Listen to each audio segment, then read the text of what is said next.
هدول ليش هيك قاعدين؟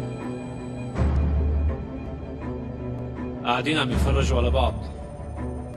مبين اجوا كلياتهم. 11 مدربين، فريق ممتاز. بس في بنات. هدول هن الأقوى. معلم، انت شو مفكر تعمل بهدول الشباب؟ جبتهم مشان مهمة هون ولا رح يرجعوا على بلادهم؟ عبد الحي، نحن كبرنا. شو يعني كبرنا؟ عم نكسب من خبراتنا.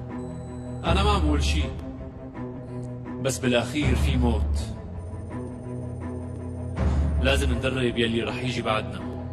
بس كل واحد جاي من ديرة. إذا أنت عم تفكر فيهم مشان هون، هدول 11 واحد كيف رح يتفاهموا؟ واحد ألباني والتاني عربي والثالث أزري وكردي. ايه بس هيك أحسن لإلنا. ما في لهم ماضي بالبلد وما حدا بيعرفهم. هذا الوضع لصالحنا.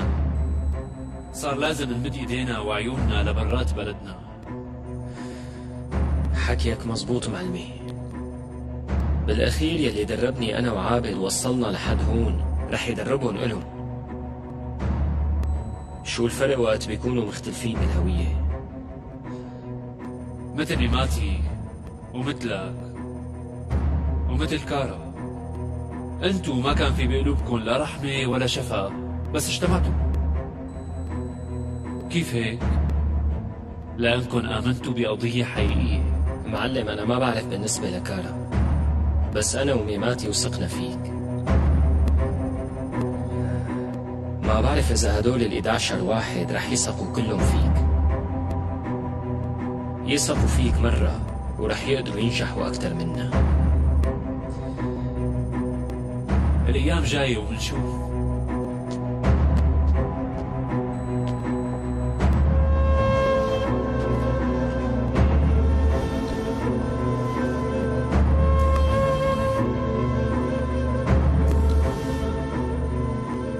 شو مين هدول؟ جماعتنا.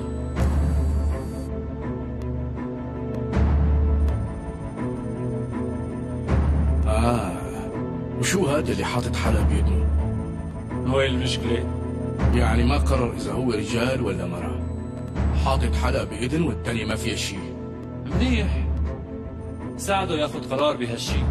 مراد علمدار، إذا كنت باعت وراي مشان درب هدول، فبقول لك من هلأ سلفا هدول ما رح ينفعوا لشي.